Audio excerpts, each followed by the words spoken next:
practical, I'm going to be doing a titration in order to determine the amount of calcium in a water sample. So I'm using standard titration equipment of a burette, pipette, beakers, conicals and a funnel. I need a 10 molar buffer solution, which I've made already using a solution of ammonia and ammonium chloride.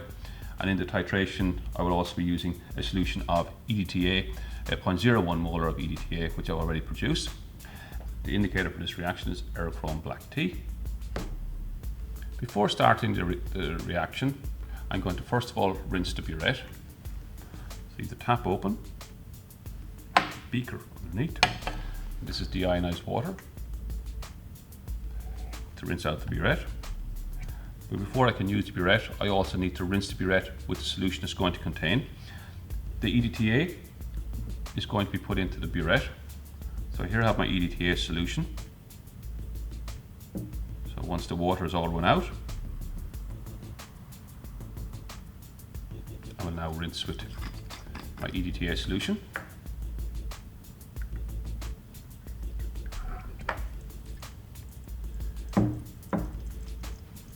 And now that that's all run through, we can now fill the burette with the EDTA solution. I'm now going to fill the burette with EDTA.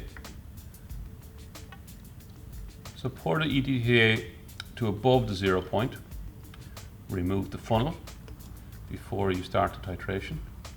So remove my funnel, because any droplets that are on the bottom of the funnel can drop in and give you false readings. Then we'll open the tap to fill below the tap. And bring the bottom meniscus to inline with the 0 point. And now our burette is full of solution. We fill below the tap and the burette is vertical in front of us. The burette is now ready to be used. Next, I need to take my water sample. I need 100 cm cubed. So I'm using a 50 ml pipette, which first of all I must rinse with the water that I'm going to be using as my sample. So I'm squeezing the water up. And then let the water run out. And now my pipette is clean. Because I'm using it as a water sample, I don't have to rinse out the solution it's going to contain. It's because the water sample is a solution that it is going to contain. So put your pipette bulb on top of the pipette. And this is my water sample to be analysed. I'm going to press the button marked S to draw the liquid up into the pipette. And this is a 50 ml pipette. So when I see the graduation mark here, and the bottom meniscus is in line with the graduation mark at eye level, I then have drawn 50 litre samples of my water solution. If you overshoot the mark, you can let the liquid run down by squeezing the button marked E. So now I've got 50 cm cubed of solution. I'm going to put this into my reaction conical, press the button marked E, and let the 50 millilitres of the water solution run into the conical flask. So you see, there will be a drop remaining at the bottom of the pipette. You hold the tip of the pipette up the side of the conical flask, hold for a few seconds, and then you've delivered 50 cm cubed into the conical flask. I'll now do this a second time, and then we'll have 100 ml of our water sample in the conical flask ready for the titration. In order for this titration to work correctly, you need to add in your buffer before you put in your indicator. So a few drops of our pH 10 buffer into the solution, and then I will add the Aerochrome black tea.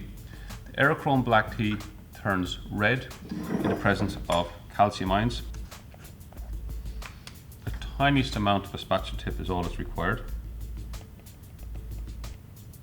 And Aerochrome black tea will turn red once it complexes onto the calcium ions in the sample. So we see a wine red colour there. We're now ready to start the titration. So as we titrate, we'll see the wine colour. And that's the wine colour is the complexed Aerochrome black tea with the calcium. As I add in the EDTA solution while swirling, the EDTA is picking up the calcium off the Aerochrome black tea. And when all the calcium is being taken by the EDTA, the Aerochrome black tea will turn a different colour. You should notice it's now turned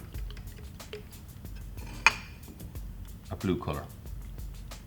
To demonstrate this more clearly, I'm going to show color changes. So here's, I'm just taking 100 mils of solution.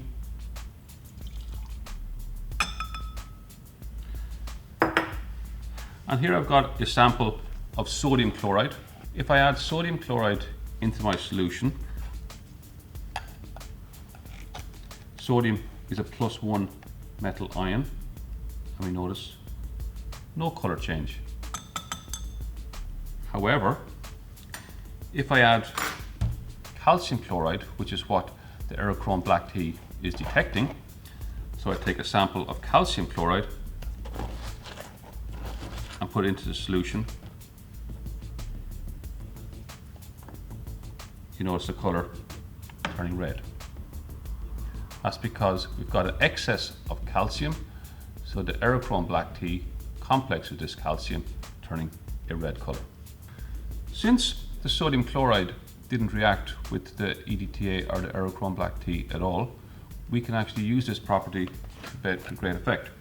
If you add some sodium chloride to a sample of aerochrome black tea, it helps to dilute the aerochrome black tea so that when your students are measuring it out, they don't take too much of your aerochrome black tea indicator. Aerochrome black tea grounds down with your sodium chloride, and then we can use this indicator in our solution so that when the student accidentally takes too much sample,